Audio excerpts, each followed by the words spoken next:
I was saying yes. So today we can do that. We can try to finish off chapter 2, and instead of trying to start chapter 3, because there's a 2 week gap coming up. So I was thinking about that, right? Remember next week Sunday, I'm actually like now, 1 o'clock, I'm actually in the airport in Trinidad. Hopefully, I'm looking at the weather, right? The weather forecast and stuff. So hopefully, there is not too much of a delay, right? Whenever there's a delay, Trinidad airports is sort of horrible anyway. Um, but I'm excited to be there then, right? So next week, Sunday is the 23rd. So there'll be no classes. I'll be flying that time.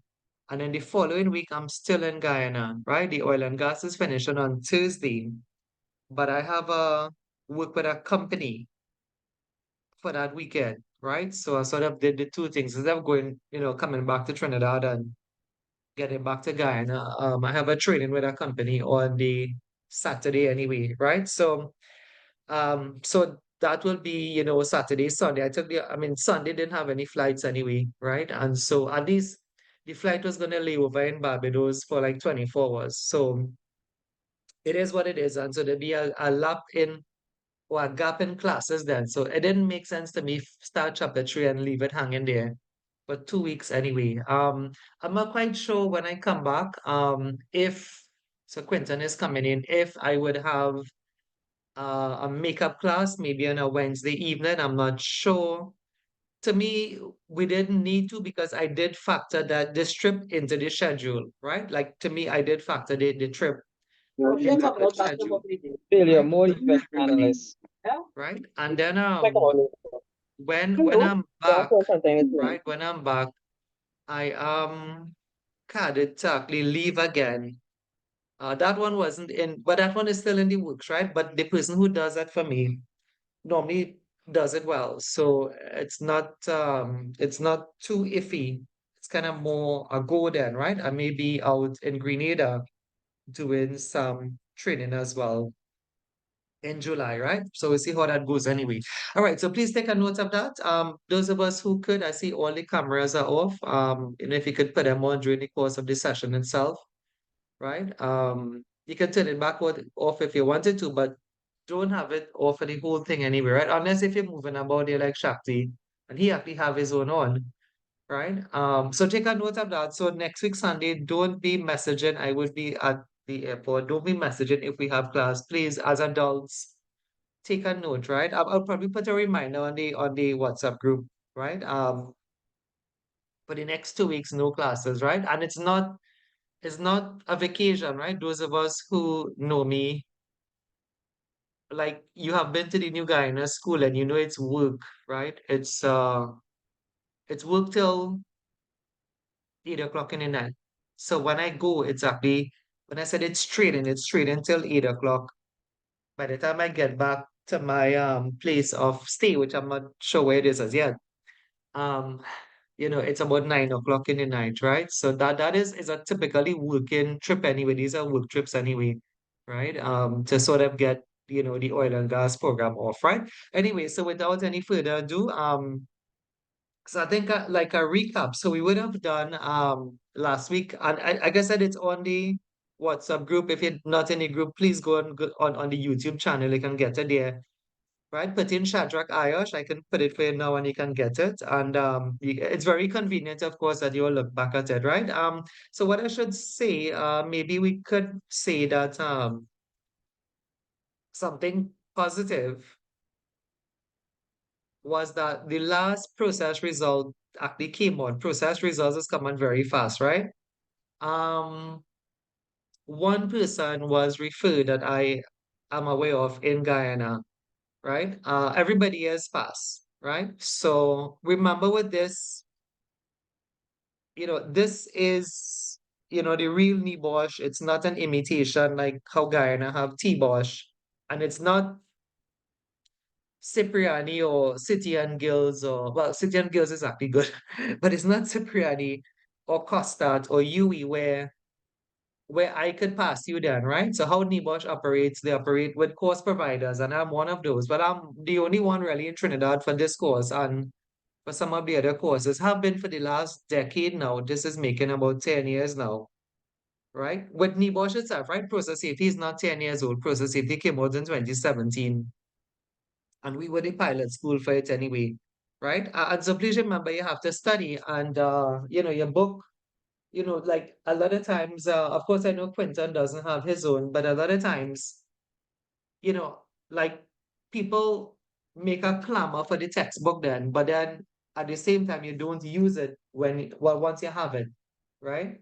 So, yes, I know it's Father's Day, and of course, like to me, any other day but today.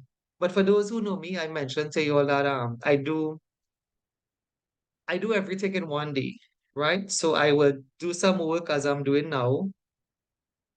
I would get my stuff done, which I did today already.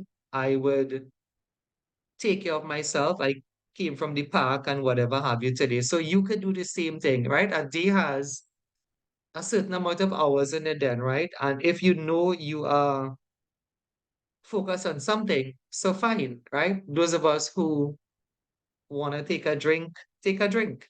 Those of us who want to sleep, take a sleep.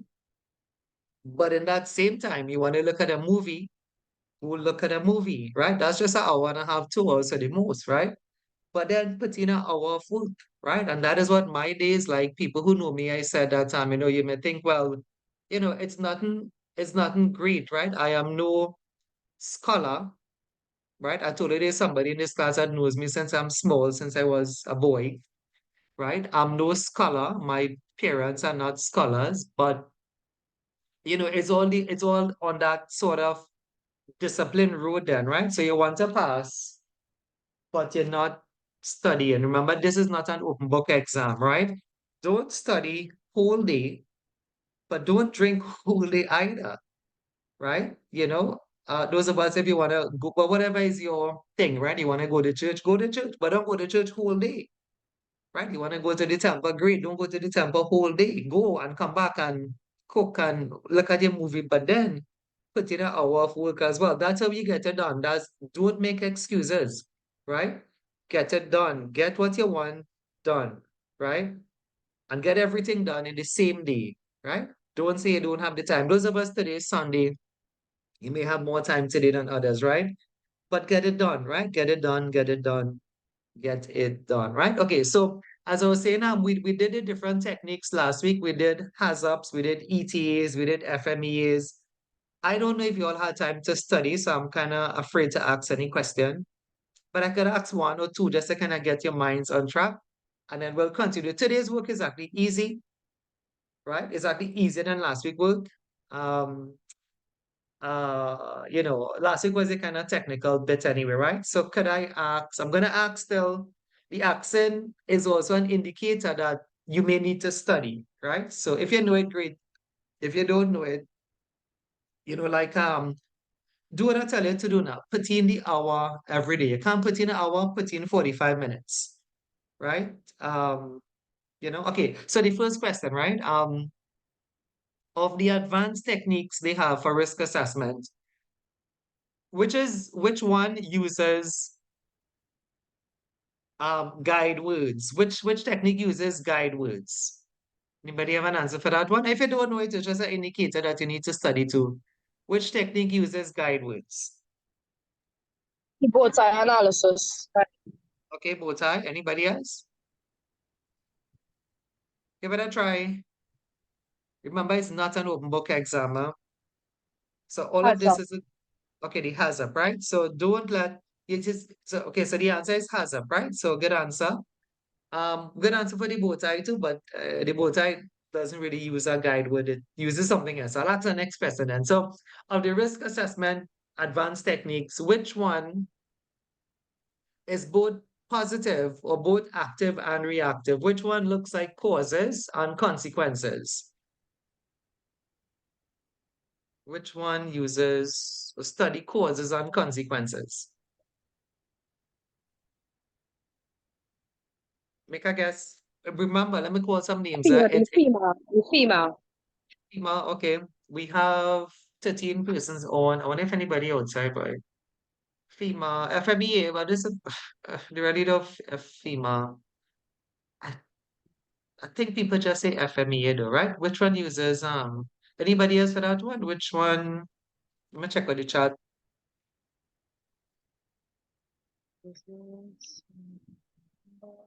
Anybody else? Okay, so the one that uses causes and Bow tie, sir. consequence is actually the bow tie analysis. Yeah, Shakti, right? Oh, by the way, if I forgot, I know I said it last week. I don't even know those persons here, but I have some of my, sorry to say old, but you all not old. When I say old, right? I mean, you're not old in any way, right? Let me see if they are here. I know I shouted them out last week. I'm not seeing some of them, but I had some students who wrote I told you last week, the certificate exam they passed, right? And they were in this class. I had Carrie and Green. Hopefully she listened back to the recording and heard her name. And I also had Pooja. I think Pooja is here. So congrats to you all if you all didn't hear me say it last week. I guess when certificates come, and these things are good for life.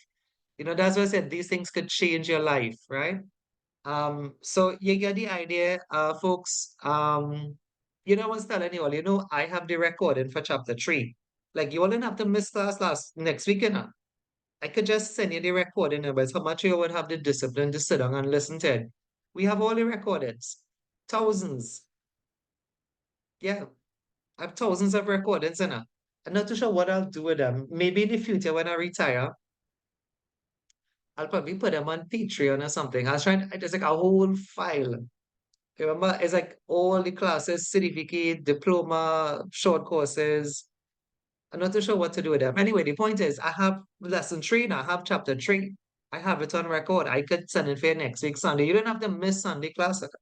That's the thing about online learning. You can just log in and you can just get the video on the WhatsApp group and, you have chapter 3, right? But it's to what you want anyway, right? Okay, so you notice the questions and them kind of signifying that you all need to study, right?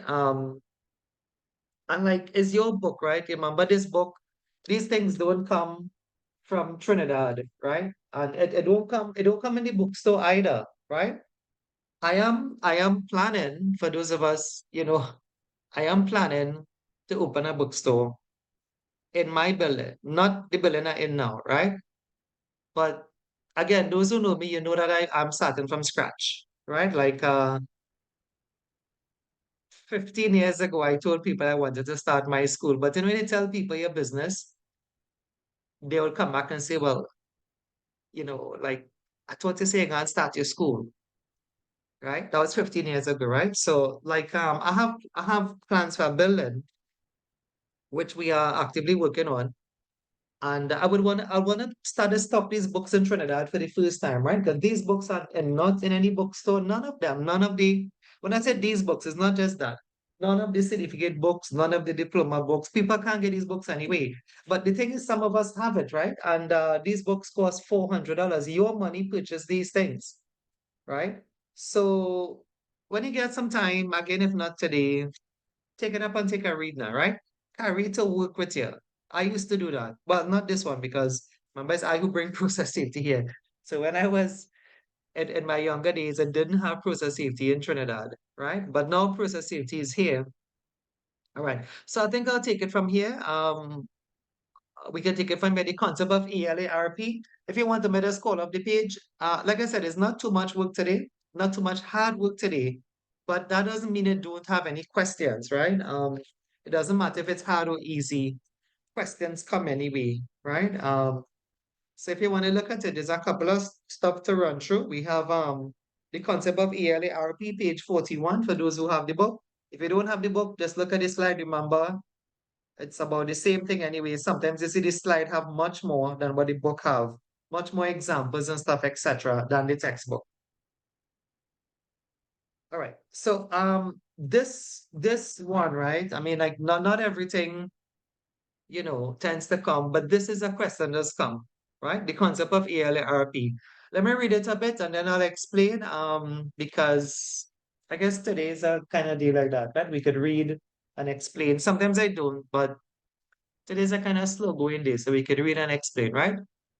So again, please remember in the process safety, you don't have to get everything correct. You have to get 24 questions correct out of 40, right? 24 questions out of 40. So it's not that hard which is why I tell you a lot of people passing. But at the same time, there is no guarantee pass because if you don't study your work and you put the wrong answer, well, you can't pass that, right? The most we could do is try to encourage you by telling stories and stuff and try to get you to study, right? So risk has been reduced to ALARP is about weighing the risk against the sacrifice needed to further reduce it. The decision is weighed in favor of health and safety because the presumption is that the duty holder should implement the risk reduction measure. To avoid having to make the sacrifice, the duty holder must be able to show that it must be grossly disproportionate to the benefit of risk reduction that would be achieved. Let me read more, then I'll explain, right? Thus, the process is not one of balancing the costs and benefits of measures, but rather of adopting measures except where they are ruled out because they involve grossly disproportionate sacrifices. Extreme examples might be to spend 1 million to prevent 5 staff suffering bruised knees is obviously grossly disproportionate. But to spend 1 million to prevent a major explosion capable of killing 150 people is obviously proportionate. The concept of ALARP. In most situations, deciding whether the risks are reduced to as low as is reasonably practicable involves a comparison between the control measure a duty holder has in place or is proposing and the measures we would normally expect to see in such circumstances, i.e., relevant good practices. Good practice is defined by the UK HSE as those standards for controlling risk that the HSE has judged and recognized as satisfying the law when applied to a particular relevant case in an appropriate manner. Examples of good practice may include the HSE approved code of practice and guidance notes, industry standards, and standards produced by organizations such as ISO, International Organization for Standardization. Here we have a graph showing you what is meant by risk is reduced to as low as is reasonably practicable. They say the mitigation strategy must be both risk and cost commensurate, justifiable, or economically. It's reasonable, it's moderate in terms of cost of security. In terms of as low as is reasonably practicable, though, they don't want you to reduce risk to almost zero. They just want you to reduce it to what is reasonably practicable or as low as is reasonably practicable for your company, right? So let's explain a bit, right? So I'm trying to think of the participle question, right? Let me explain and then I'll think of the participle question. But there was a word here. I've seen that word on the past papers, right? So let me explain, right? So risk to be reduced to as low as is reasonably practicable is a duty then on companies in the process safety industry. And as I was saying before, it does not really require you to reduce the risk to zero, risk almost to zero, right? But it allows the company to reduce risk to what is reasonable for them or as low as it goes for them, right? So trying to remember, not remember, trying to see how much I all did level 3, right? But for level 3, it is like balancing. I'll try to draw like a seesaw here. It's like balancing a company reducing the risk, right? But what they are considering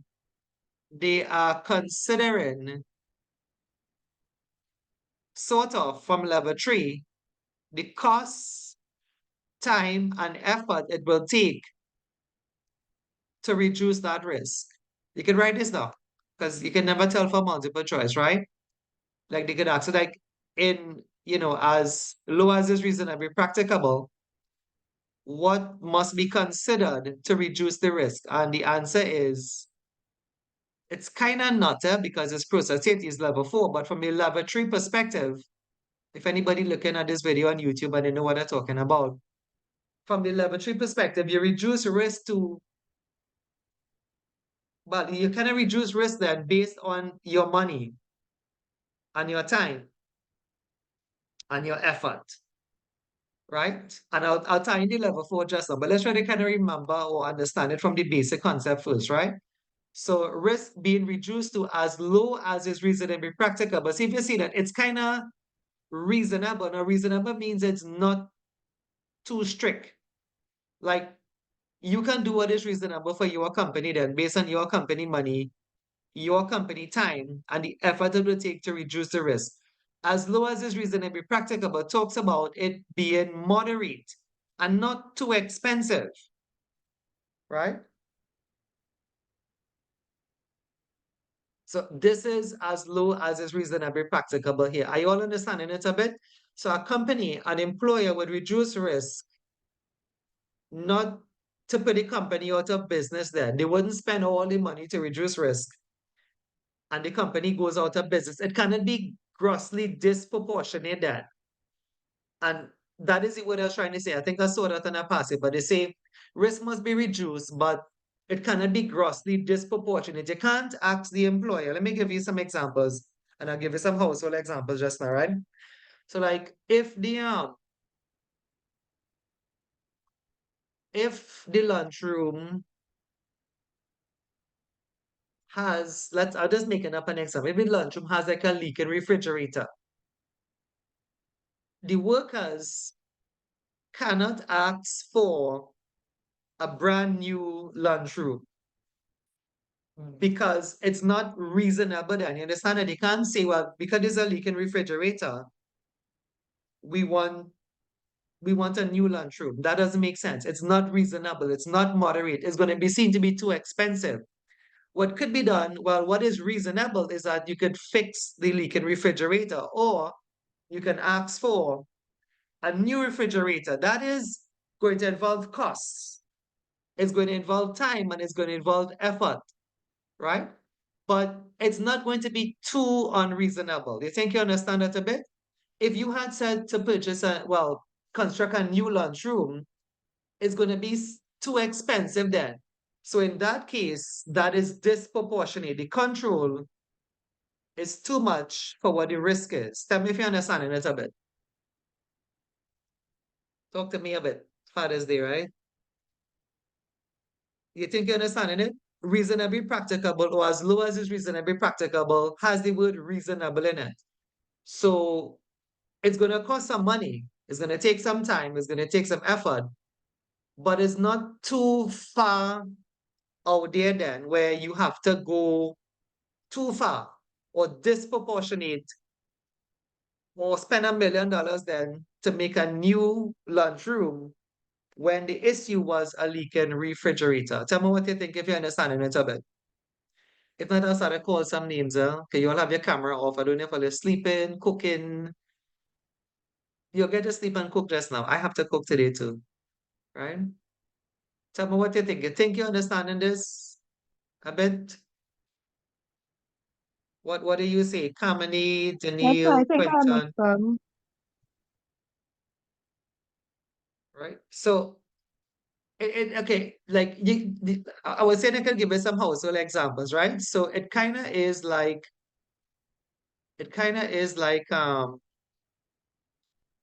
household examples too, right? So I'm just gonna make up one. So let's say your loved one or your parent, right? Today's fathers, but most fathers don't ask for anything. I'm sure you all know that, right? Most fathers, if you most men then don't ask for anything, right? So I could give you like a household example. So if by chance, I'm just saying, if by chance, so maybe the men with more, I probably need to switch that example because most men don't ask for anything, right? So I'm just saying, just if your loved one, let's say, asks you for a new phone, I'm just making this up, right? Or some appliances, right? Well, a refrigerator, a dryer, right? A new TV, right? a new 55, 60-inch TV, right? So you, to you, watch me, to you, it is reasonable if you have all of these. If you have the money, if you have the money, well, to you it's reasonable. Now it doesn't matter if that item costs 5,000. And of course in Ghana that'll be 15,000. Is it 15,000 Guyanese dollars or 8,000, right? TT dollars, or you multiply 8 by 31, right? Guyanese dollars. It doesn't matter if it costs that, because if you have the money, you understand, to you it becomes reasonable, right? Now, if you did not have any of these, so it's not just about money. Let's say you had the money, right? Like, for example, I have students, like on certain courses. And like yesterday, like we were registering for another course, but some students were saying, we have the money, but we are not getting time to come down to San Fernando, right? Or come up to San Fernando, which is where my office is at, right? So it's unreasonable because of time. And the same thing I'm saying, if you have the money to purchase one item for your loved one, but let's say you are working shutdown, some of you are working shutdown, or you are working, let's just say 6 to 6, right? And a lot of those stores are closing 6 o'clock. So you have the money. So you all understand what I'm saying? So you have the money, you're making the effort, but you don't have the time. So if any one of those is out of sync, right? Then to you it is unreasonable. And that is the same thing for the employer. The employer would replace the refrigerator once they have the money, they make the time, right? And somebody makes the effort to probably call in, like a furniture store and, see what is going on and try to get it, right? But the minute you don't have, one of those, the minute you don't have the money or the time or the effort, then to you it becomes not reasonable, right? So reasonably practicable is based on the fact that the employer have the money, they have the time, they have the effort, or they make the effort, and that also it's not too expensive. That's what the graph is showing you, right? Reasonably practical. But if it was like, so if it was, like a phone, an iPhone, the iPhones are more expensive. But if it was a new phone they asked you for, well, you could probably buy, like an Android or Samsung, right? So it is what is reasonable for you, right? Different persons are different and different companies are different. For Atlantic LNG, that or certain companies like Massey, the cost to reduce risk is not too bad because they have money. But for a smaller company, the cost to reduce risk is going to be bad. So what the law says, you reduce it based on your cost. There is no figure there. You reduce risk based on your pocket. In other words, you buy the phone based on what you could afford. If you can't afford it, well, then it is seen to be too expensive. And in that case, it is unreasonable. But to reduce risk to as low as is reasonably practicable means that you do what is economical for you, or you do what is reasonable for you. You think you understand? I think I overdo it with the examples there. You could write them this if you want, but the questions I sometimes they give that a cost, time, and effort, but they say it must not be disproportionate. I think the word is mentioned here. It must not be disproportionate to cost, time, and effort. It mustn't be disproportionate. It means it mustn't be too expensive. It must be within reason. And if it's within reason, well, then you could purchase a new refrigerator for your workers, or you could replace that one or repair that one. Or you could purchase that item that your loved one asks you for because it is within reason. It's not disproportionate to the sacrifice. Tell me if you think you get it a bit. Because this is an exam question. That's the only reason why we stopped. We could have just kept on reading. But as low as it's reasonably practicable, typically is an exam question. Every paper tends to have something on it. Tell me if you get it, don't just stay there, remember, you all are paying your monies, right? Don't just stay there and say nothing. right? Say something, say you understand, say you get it, say you didn't get it, right? So when it come for exam, you cannot say that I didn't do my job. As if you did yours, right? Anybody think you get it? Anyone to share a bit? Speaking of share,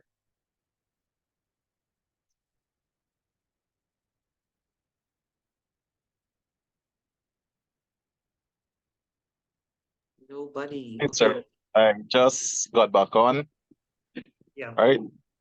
It's Oliver, just got back on. So, in other words, you're saying that when the company is assessing the risk, they have to look at the time, right? And the resources. Also, they have to take in consideration the effect the risk will have on the employee before making that decision. Yeah, Because and at it the end of cannot the day, be, yeah, the law didn't tell them go over and above then. The law is saying to the employer, do what is reasonable.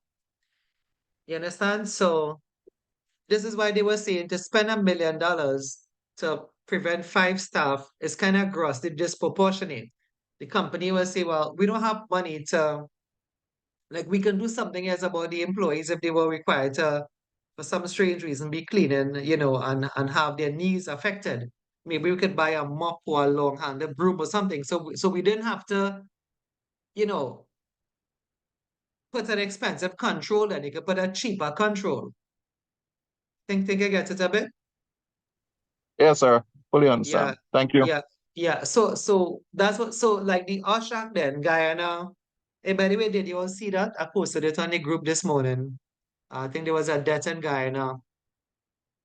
I posted it on the, I don't know if I put it on the PSM group chat, I'm not quite sure. And I sent it to some of the group chats anyway. There was a death in Guyana today, right? I already know the Minister of Labor. We met last year, November. So I'm going to have some talks with him when I get across there next week, right? If you go on my Facebook page, you'll see some pictures of both of us, the Minister of Labor in Guyana and myself, as well as the New Guyana school page. You'll see us together. We had some training done in November, right?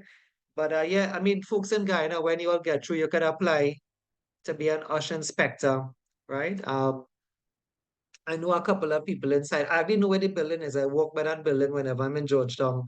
I walk out of there to get I'm not too sure the name of the street, though, but I know where the building is. I walk right in front of the building many times to get to the zoo, right? Which I guess those in Guyana, I mean, know the street name. I don't know if it's Albert Street. I think it is. I think Albert Street's linked into another street. And then the Ministry of Labor is right there anyway, right? But yeah, they had that. And so what I'm saying is like, when you read that article, if you all saw it, they were saying that the worker was in slipper, which is kind of common in Guyana, right? Workers being in slipper and stuff. And so that is a case then that they should have spent the money to purchase proper PPE.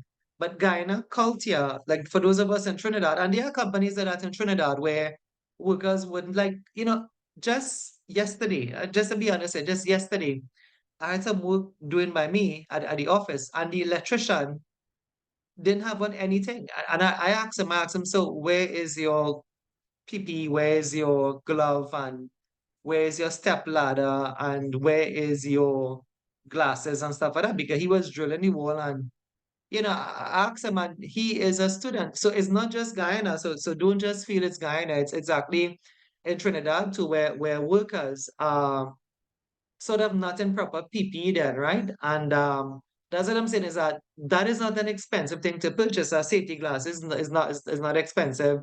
Proper insulating gloves is not expensive. And as an electrician, these are some basic things you're supposed to have, right? And so that's what I'm saying. Like the cost then, cost, time, and effort isn't much there. We are not saying isolate the whole office or wherever you are working, but that's too expensive. But the cost of basic PPE is not that expensive anyway, right? All right, let me check with the chat. I think you all put something there. Let's see. All of us still not in a group chat. That is, I have added you, I think, a couple of times. So please remember, I'm not too sure what's going on with that, right? From Sunday to Monday, I think I've added you. I've made that effort a couple of times So I'm not too sure what's going on if you're not in the group chat. I physically have done that for you a couple of times. So I'll have to see what's going on, why you're not in the group chat, because I think every time you mention that, I go and add you, right? So I'm not too sure what's going on with that. All right. So we can move on if you want to just look back at your book. So that was the concept of ALARP, page 41. They just have one paragraph. Look at that. We have so much of, we had about 3 slides for that, and a graph. So the slides actually have more. For Quentin, slides have more than the book. The book has one paragraph, one short paragraph about this size. Each slide is about that size here. Plus, we have a graph to help to explain that reasonably practicable means it's reasonable. It's not too expensive. It's moderate. It's a cost that you can afford then, right? Anyway, the next page, or the same page have this as a heading to hierarchy of risk controls. And I think well, most of us who did laboratory, you all would know the hierarchy already. Eliminate, substitute, right? If you look at that, you'll see it on the other page, page 42. Engineering controls, administrative controls, and last but not least, PPE, right? PPE as form of control. But I think we came across this concept. We were looking at another question one of the Sundays. And in process safety, elimination is not the first control, right? I think we were doing a question with that, and I mentioned that to you all. If you have the option of saying inherent safer design is always the better control. So you see that in your textbook. You have those of us in the book, it's the same thing you're looking at here, right? You have inherent safety and then elimination, right? So inherent safety is like a coverall that has been treated with fire resistance. Inherent safety could be like a newer model car or a newer model truck or van, as we call them, that has, like sensors and, uh, um, features that could actually warn you of an oncoming vehicle if you're reversing, right? And so inherent safer design, of course, vehicles would have been tested, if you have seen the crash test, like a newer model vehicle would have been tested then, right? For safety. So inherent safer design is always better. Like I could give you an example if you want. Let me give you one. Most of us should be able to understand it. So like electricians, speaking of electricians, right? Because I had one by me yesterday and then strange enough, I want to send my electrician this thing. I know thought about that, right? Because I actually stopped him yesterday many times, right? But we did isolate, right? So, and then he kept on working because he didn't have on any PPE. And of course, the obvious thing was that he was drilling the wall and didn't have on safety glasses. And I asked him, where's his safety glasses? Right? A couple of times, about 3 times, in fact. All right. So like a good example is electricians, right? So an electrician, right? You could say that the electrician, if you look at the hierarchy, could um eliminate electrical work, which you really can, because if you have something to do electrically, then the electricians have to work, right? But you could say eliminate the hazard by isolating the power, right? So you isolate means turn off. So then, well, where does inherent safe design comes in? Because elimination is turning off the power, turning off the breaker there, right? So inherent safe design comes in like if you have what is called, I'm trying to find the word, and I thought about the word just now and I lost the word. I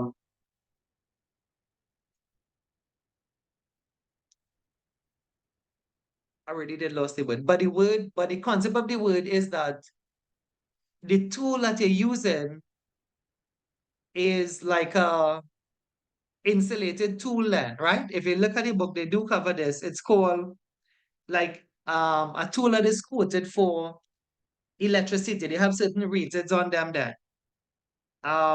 They sometimes come, I don't know if it's this part of the book, but they sometimes come with a label called, you see an E and an X on it, right? And that means that the tool would not conduct electricity, right?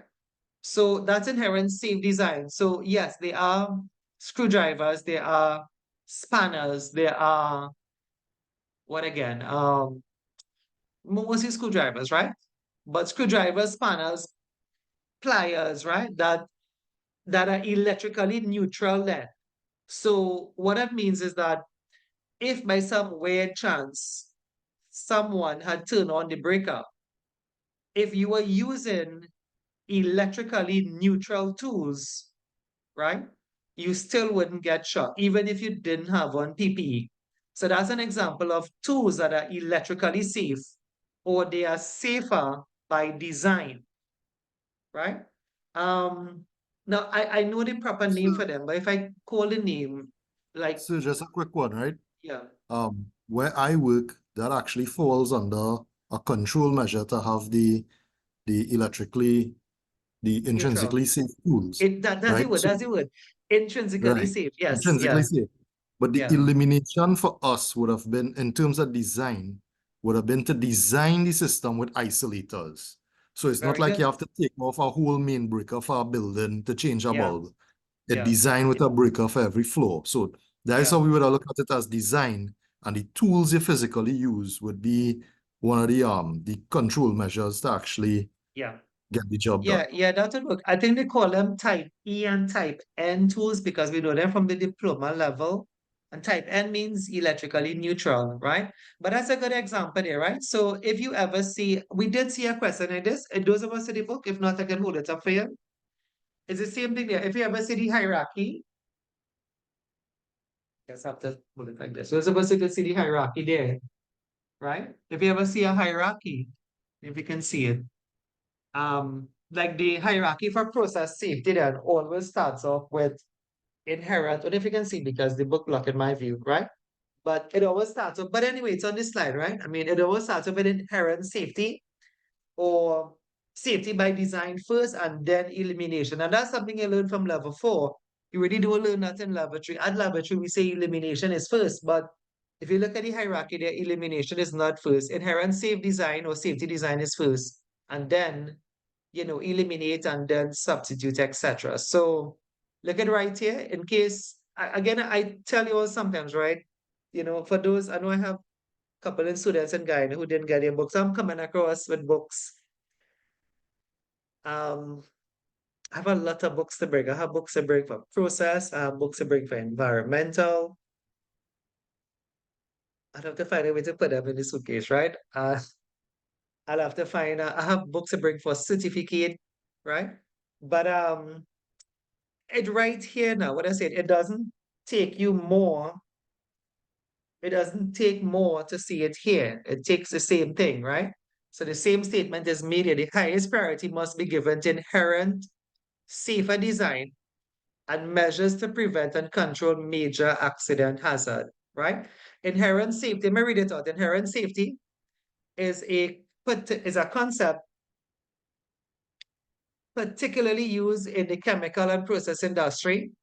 An inherently safe process has a low level of danger, even if things go wrong. It is used in contrast to safe systems where a high degree of hazard is controlled by protective systems. An inherently safer design is one that avoids hazards instead of controlling them, particularly by reducing the amount of hazardous material and the number of hazardous operations in a plant, right? The book only had one paragraph. Again, if you look at it, it's just one paragraph there on inherent safety. So if you can turn the page, well, it has substitution on the other page, administrative control on the other page, right?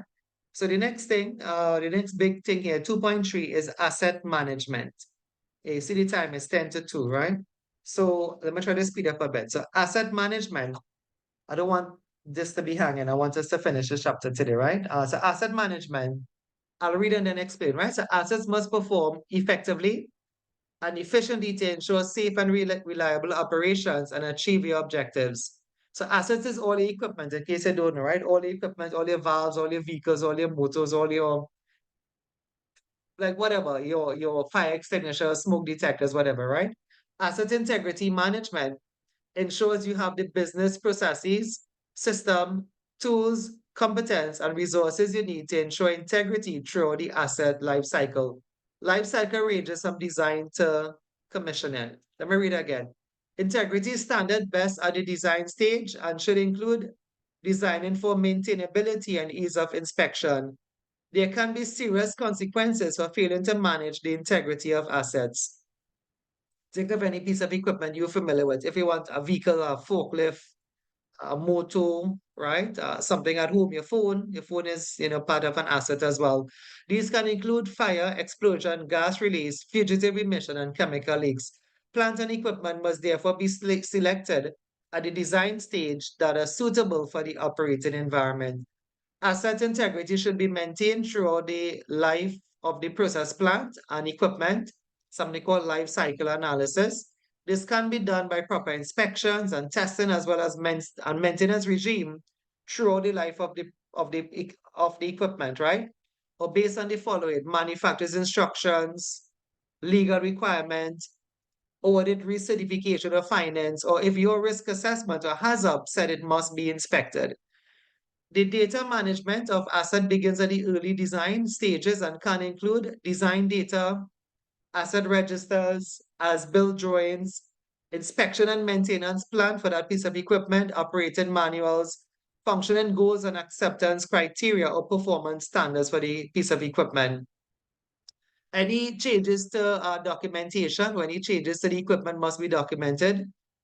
Improvement requests, control processes that run through 5 steps, screen the change, review the change, approve the change, implement the change, close out the change, capture the change on your MOC form.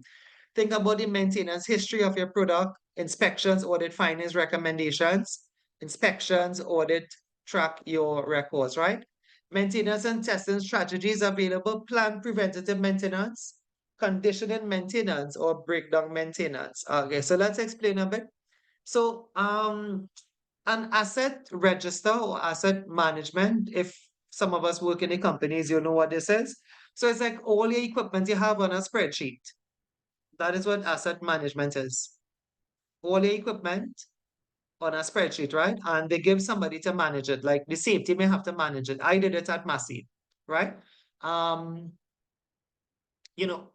Like 2 forklifts, 20 vans, 50 cars, whatever have you, right? 2 pillar drills, everything, all your equipment, tools is put on an asset register. They will have the make, they will have the manufacturer, they will have like the time for the next inspection on it. They'll have when last was it inspected, if it have to be certified, if it's a crane, right? If it's a gantry crane, that has to be certified, if it's slings or whatever have you. It's all the equipment on a spreadsheet and somebody have to look at it. Normally it's the safety or sometimes it's the facilities manager, if your company have that, a facilities manager, and they would say, well, it's coming up to 6 months. If it's a piece of equipment used to lift people, like a mobile lift, if you know what a mobile lift is, a scissors lift. If it's some sort of telescopic handler, something where people is on, that must be inspected once every 6 months, right? So when you look at your asset register, if it is a spreadsheet, some people have it like with a software, it will kind of give you like a prompt. Well, it's the 5th month, this is the 6th month, this is the 6th month in the year, so it's time to re-inspect your lifts then, right? If you think about the elevator, if you have one of those, this is how, of course, 2 companies know, like in the process field, that certain valves have to change, the seal have to change, the catalyst has been there, it's been in the thing for the last 4 to 5 months. Catalysts need to change out, so we're going to get into the catalyst contractors, the CX or whatever have you, the catalyst handling. I actually do work for them, by the way. I do work for catalyst handling, a couple of catalyst companies. In fact, all the catalyst companies I do work for. And so that's how they know that. That's how ProMan know. Look, these things have to change. That's how Atlantic know. Look, now it's shut down because these things have to change. It is because of what is on the asset register, and it's time to change it out. Think you understand what an asset register is? Like the weirdest one I had, right? The weirdest one I had in Massey was a ruler. That's how detailed we were. Yeah, like a ruler. Like not this ruler. This is my son ruler, right? But like rulers had to be calibrated. You wonder who the hell does calibrate rulers, right? The Bureau of Standards does actually calibrate rulers. Like if your company has metal rulers and they are used for certain purposes, like in the process, Well, anybody can say why you want to calibrate. This is a plastic ruler, right? But why would you want to calibrate a metal ruler? The point is we used to calibrate them. We used to send them to the Bureau of Standards. This is in Trinidad. I'm not too sure who does it in Guyana, right? But certain independent companies do it too. Like you might have certain companies might provide the calibration of certain equipment, and if it's like a gauge, a gas tester, right? Of course, like I said, like the fire extinguishers, would be certain companies will actually, service those and make sure it's fit for purpose every 5 to 6 months anyway. Well, 6 to 12 months anyway. But anybody can say why you want to calibrate a ruler? Like, is there a need to calibrate a metal ruler? Do you think yes or no? Well, first of all, is it a yes or Yes, no sir. question? Yeah, because metal tends to expand. Then Yeah, based on what you do with it. As I mentioned, if it was used in a process, like if it's used in a tank, right? Or if you're using it in a vessel, and that vessel that is hot, yeah, the metals tend to creep, it tends to expand. So you want to make sure when you say, like 5 centimeters or 10 centimeters, that it is 10 centimeters, because if a welder or somebody was using that as a measurement, right? And that was a joint in there, and like the metal creep. The metal creep means it expand and it wouldn't get back to what it was, right? So that means that like the welder is well in the joint in the wrong place. It wouldn't fit. If you're going to fit that part into another process, another pipe or something, it wouldn't fit because the metal would have creeped. So that's how detailed asset management is. So if you look at your book, they have here an asset management life cycle.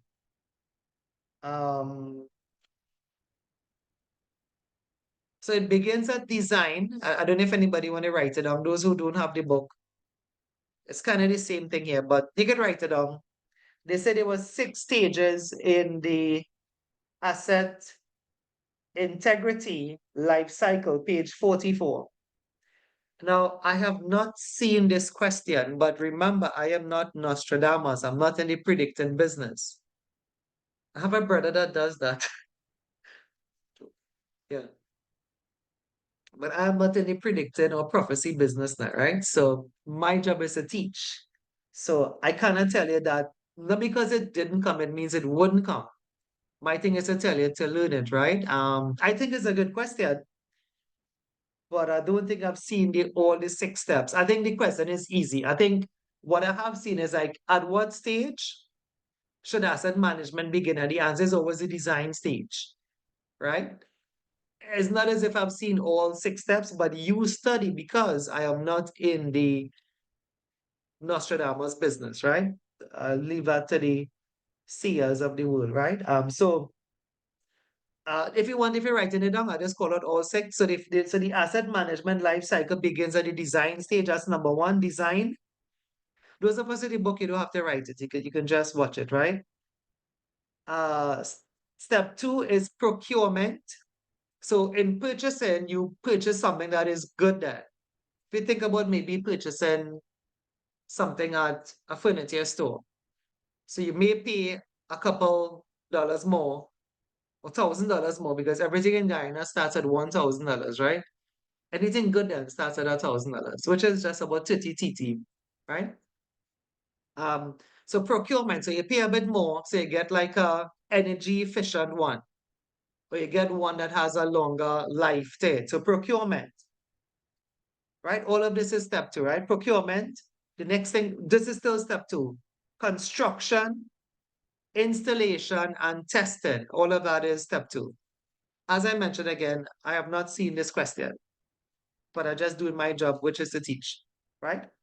Procurement, construction, installation, and testing. All of that is step 2. Tell me when you're ready for step 3. Step 3 short.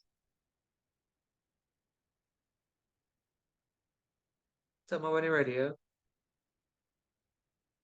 So step 3, so now you're not saying anything, right? Is commissioning. Commissioning.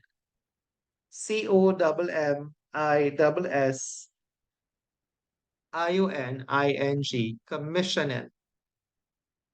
Step 4 is operations. So in using the thing, it must still be safe then. in operations, it must still be safe. Step 5, modification. So if you modify it, it must still be safe. You must still take a record of that. That still must be in your asset register, right? That on the, I'm making up something, that on the forklift, you welded on an additional mirror. Or on the forklift, you welded on a secondary tank at the back of it. Some people do that, right? So modification, step 5, and the last step is decommissioning. So in getting rid of the washing machine, like it must still be sent to like a place then that does recycling or some sort of thing then that would kind of like service that and make it into like another useful purpose, right? So those are the stages in asset management life cycle. Again, I haven't really seen that whole question anyway, like to say all 6 anyway, right? We have just seen what is the best stages, what's the best way to start managing our assets, and the answer is always at the design stage, right? Let's move on. The next thing is 2.4, permit to work. So this one is easy. So here what I read out all and then I'll stop, right? Permit to work. I read it out all, right? So see what you can pick up from the reading, and then I'll just come back and explain, right? So a permit to work is a formal written system used to control certain types of work that has a high hazard potential. Take a note of that. That is an exam question there. My pencil just fall on the ground. So a permit to work is only used for work activities that are seen to be high risk. But high risk is what they say in level 3. Actually, the proper thing to say is a high hazard potential. That's the proper thing to say, hypo. But in level 3, we say high risk. And they can say high risk for this exam too, nothing wrong with that. But the proper thing to say is a high hazard potential, right? It includes the people, the permit includes the people, equipment, materials, and the environment involved in the system. The permit to work also includes the mechanism to control the work to ensure it is done in the correct way, such as supervision, confirming signatures are on the permit, etc. The role and purpose and features of a permit to work. It specifies the work to be done. It predetermines a safe way for doing the work. It is a clear record that foreseeable hazards have been considered in advance. It defines the appropriate sequence in which the work is to be carried out. It sets out responsibilities of certain individuals in the permit, for example, the authorized person, the whole watch, the attendant, the person that actually does the work, right? It confirms critical steps have been taken and by who. A permit to work should be used whenever the method by which the work or the task is done is likely to be critical to the health and safety of those involved. The type of work may include hot work, just reading the top one, confined spaces, work in pressurized vessels, cold work, or electrical work. Permit to works are typically formalized pre-printed forms. Yes, a permit is a form. For those of us who don't know, most of us know that already. A permit is a form. You just have to fill it out. These are used to specify the hazards likely to be present and the controls that must be put in place, such as electrical isolation to prevent electric shock. It can form a logical link between a method statement that can be considered in task analysis. Task analysis too, it's something like a permit, but a task analysis is more like a JSA. It's a formal step-by-step review of the work to be carried out. But a permit is not really step-by-step. A permit just have all the controls and the hazards, to get a job done.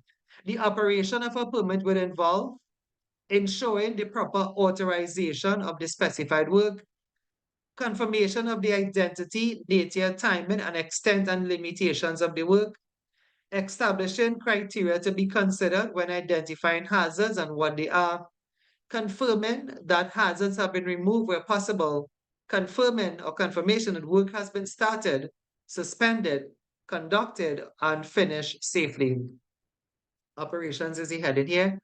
Confirmation of who has control of the location equipment relating to work when it is passed between parties. controlling change and considering other work activities that might interact with the specified work, providing a record that the steps in the permit have been followed.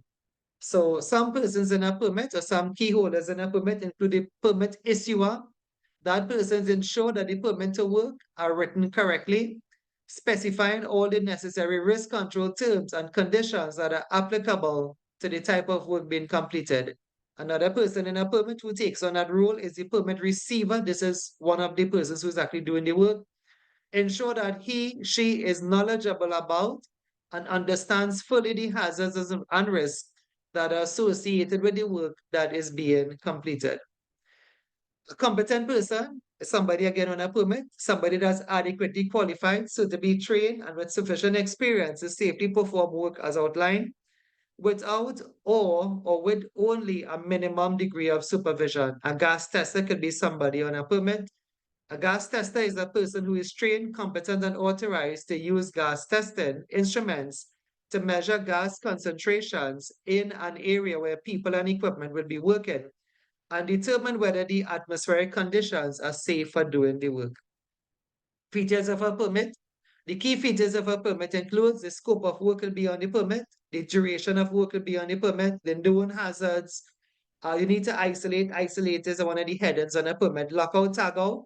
Lockout, tag out means that you're going to turn off the energy supply and you're going to prevent it from being turned back on. That could be done with a lock and key. If it's a valve, some people remove the valve head. There's actually a device you could actually put on a valve that locks the head of it so that during the work in a permit, if you lock off a supply of oil, gas, water, grain, no one could come and turn on that valve head.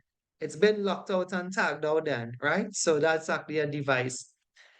Features of a permit, specification of people accepting the permit. Those are the users, by the way, the welders and whatever, and verification of their understanding of the risk and control measures on the permit. The permit has emergency controls, specific controls such as for gas testing. So therefore, a permit can serve as a means of obtaining or passing on information on hazards and control between simultaneous operation or with adjacent plant. It can also serve as an interface between contractors on various shifts, right? And that could be a question, right? Normally, there is a question on permit. I mean, not to zone on anything in particular, but we are saying that normally they can say like who has the permit, and the answer is always it must be shared between all the contractors on a plant. You wouldn't want a cleaner or a contractor cleaning out a tank, right? But then there's another line. One has been isolated.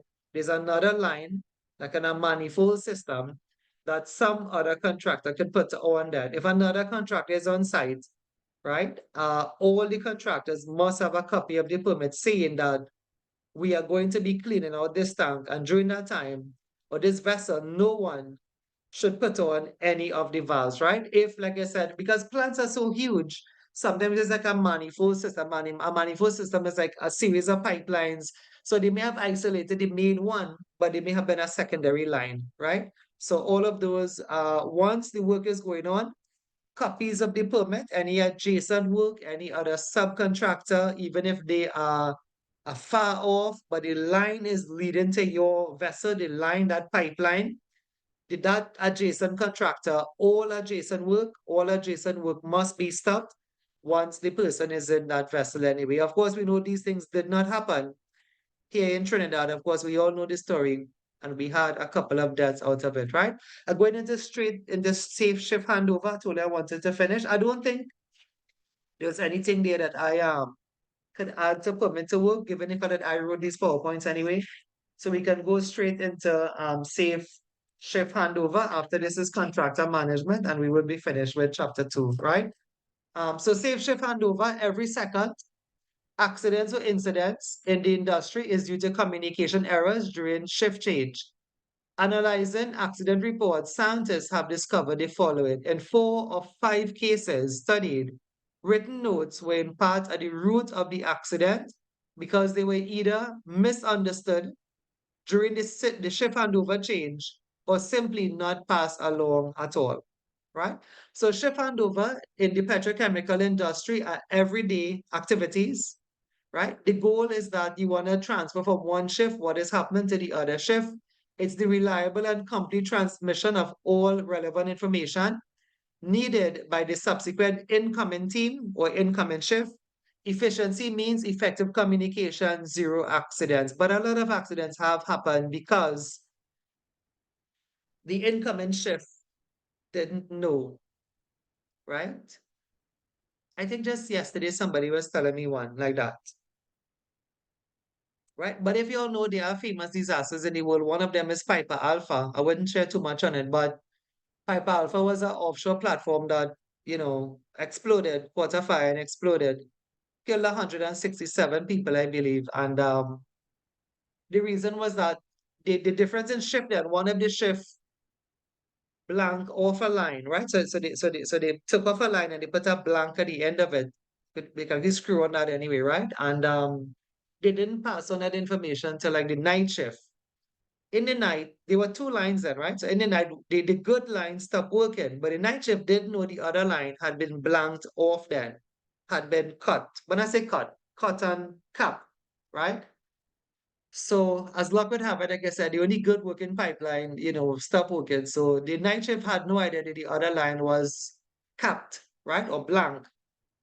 And they put it on, and of course, that resulted in an excessive pressure that resulted in an explosion on the platform. There are lots of videos on it all over YouTube.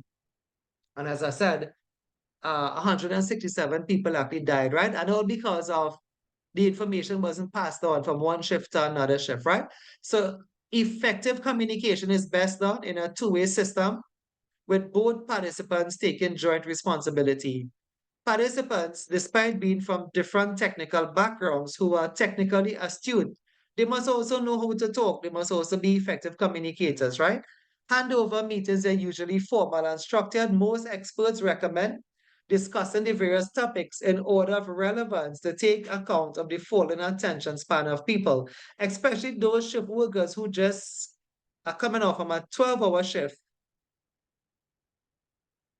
for not one day, not 2 days, you're coming off a 12-hour shift, not 3 days in a row, 7 days in a row. You are tired, you are sleepy.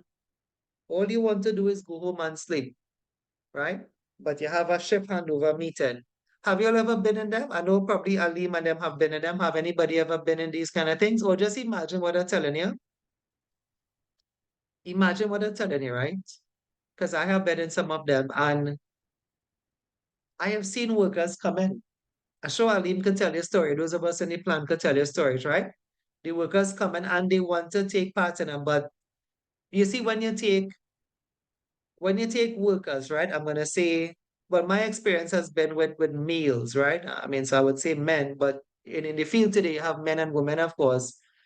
I suppose the same would apply for ladies as well. I don't think it's any different. But my experience has been with male workers. If you take men who have been turning pipe 2 a.m. in the morning, 3 a.m. in the morning, right? And you put them in a room with AC and you start to talk, what happens to them? Anybody could say what happens, or what do you think would happen to them? What do you think would happen to them? Yes, I know we're tired right now. I'm tired too. We all are, right? 2 o'clock of the day. I don't know if you know, especially 2 o'clock, right? I don't know if you know that 2 p.m. is like a natural time that your body feels sleepy, right? 2 p.m. And I think they say Kamini sleep away. Yeah. Okay, so Kamini say yeah, they will sleep away, right? So I think for the morning, they say some people say it's 3 a.m., but that's not true. Your body clock then is a different, your body has like a mechanism to sleep, right? So 2 p.m. is it for your body clock, the sleepiest time of the day. Check yourself. If you can survive 2 p.m., when 3 p.m. comes, you're okay. Especially if you get into 4 o'clock. Like you'll be back to normal, right? But I think they say 2 p.m. in the day, and then in the morning, actually they say it's going to 6 o'clock, right? Like 4 a.m., yes, but closer to 6 a.m. Like if you survive the night, again, folks, I could tell you stories, I know of people who crashed their cars. They didn't die though. I mean, then this one they didn't die.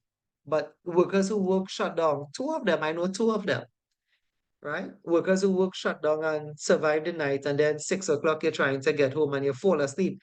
It's your body natural clock then. If you sleep, if you wake whole night, right? So you put these men and them, I say men, right? But one of them was I mean, like actually one of the ladies, the person who had the car crash was actually a young girl. I actually put her on a plant and a shutdown, right? Sarah. And Sarah flipped her car right in San Fernando. For those of us who from San Fernando here, I'm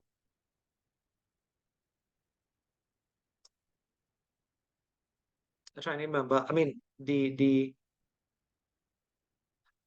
Golconda, right? The place is Golconda. Flipped her car. The other one was Kevin, Princess Town. Well, St. Charles, right? Worked a shutdown and flipped his van about 6 a.m. in the morning. You don't want to sleep. You're telling yourself you're going to wake, but it's your body natural clock, right? So I'm telling you that you put men sit down there 6 a.m. who have been on a shift, not one night. I mean, you could survive, but 7 days, 14 days, 21 days in a row, right? So it is very difficult. I have seen them. Anybody could identify. I saw some men come in a room and they came in with a dark shades on and they do this. Once I see that, I know them going on sleep. They like this they upright they upright like this, but it's a shades, it's a dark shades, right? And they like this in your meeting. That happened to me yesterday in a big Yeah, them meeting. sleeping in yeah, Daniel, yeah. You sleep away in the meeting yesterday. Yes. You see, I slept especially if away it's, in the chair meeting yesterday and somebody had to tug me and be like, yeah, 13 me days too. straight. Today was my fatigue day. Ooh, me too. I fell asleep too. I tell her that it's not just, I'm not just talking and I fall asleep too.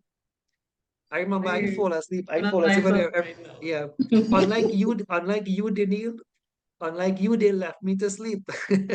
They left me to sleep.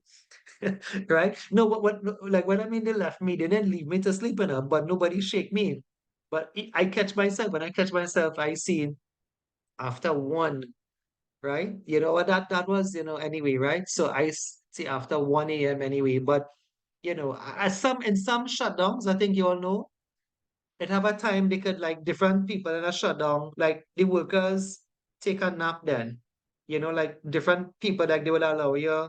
Like I know a girl, right? And I'm gonna call her name. She just stand up and sleep in her and shut down in her. She's standing up and sleeping in her. This is not a joke at all, Elena. I could call a girl name. I wouldn't try because she kinda well known. She will stand up and hold her railing so and sleep in her, right? Anyway, but in most plants, like I said, they have like a time, like they would say, Dini, where you could go and take a half an hour and then you kind of rotate it now, right?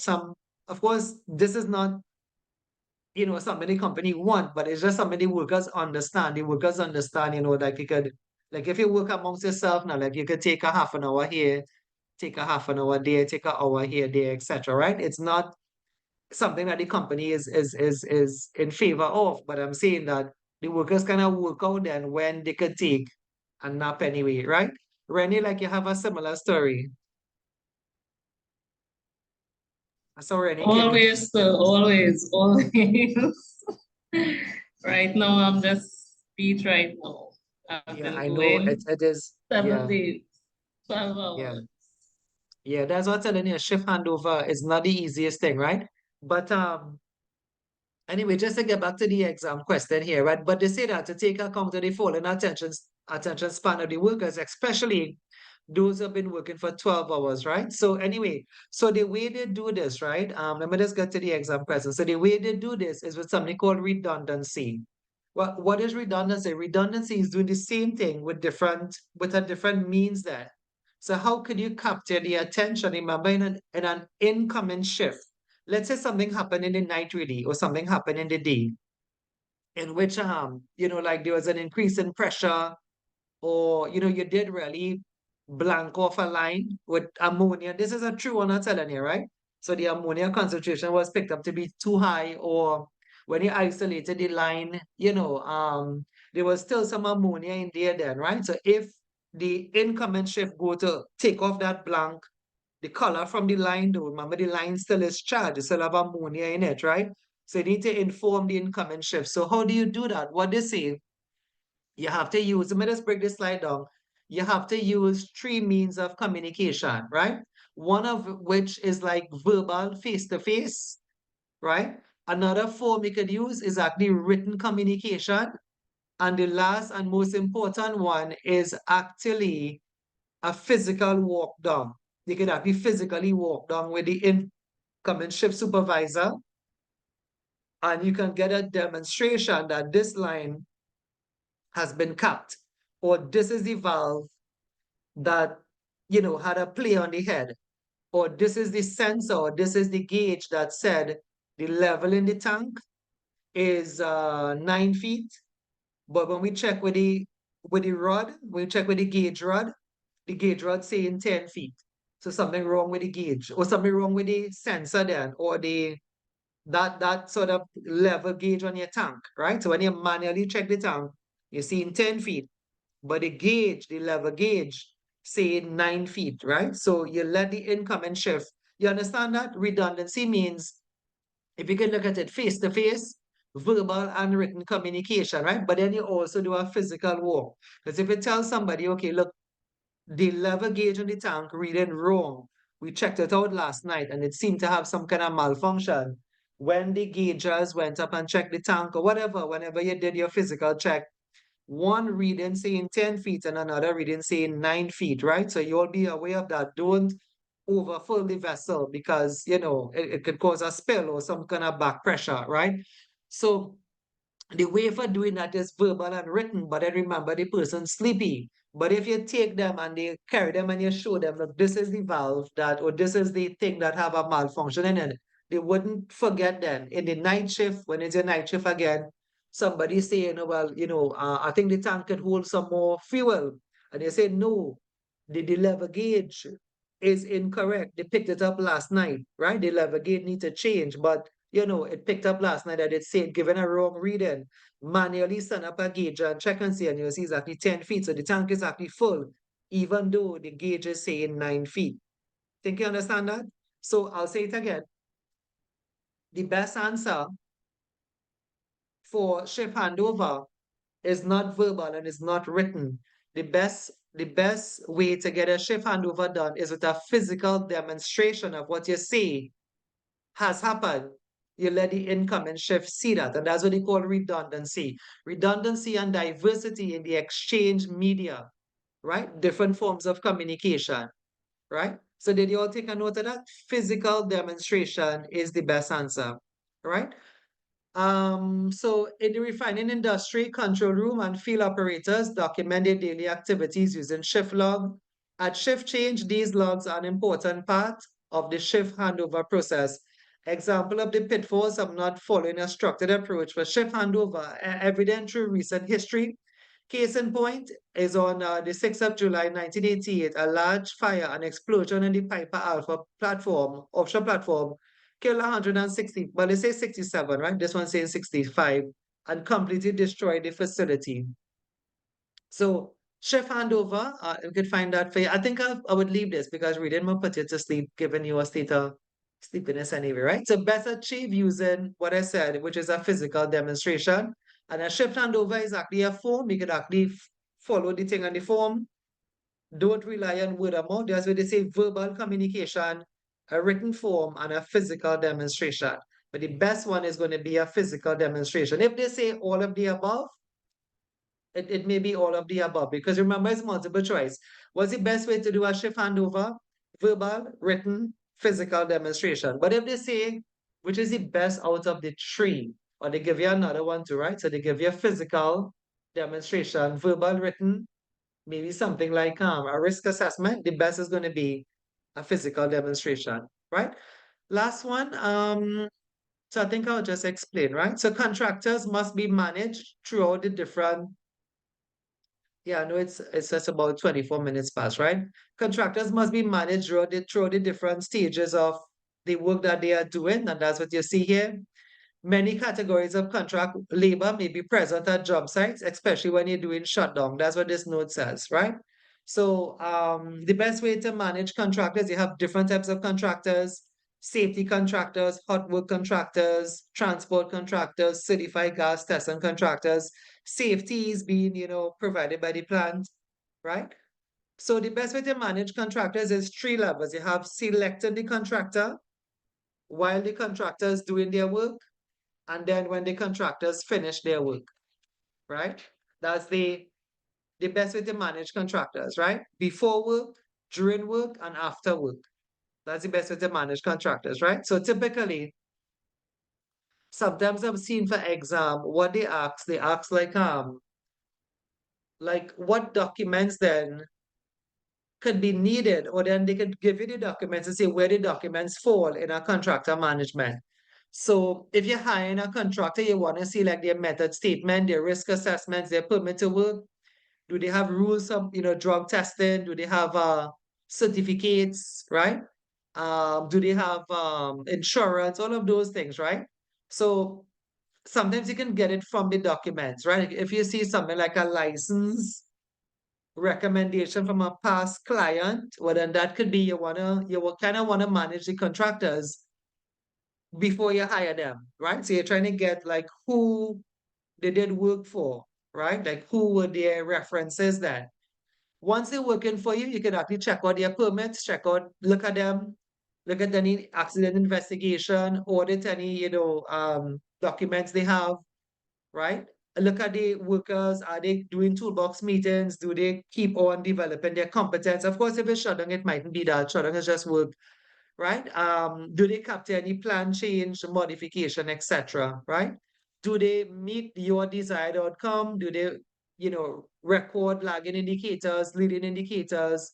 Do they have a proper handover to client, right? And then at the end of the work, the handover comes at the end of the project to install, construct, or modify an asset. It usually involves the client formally accepting whatever the contractor would have done.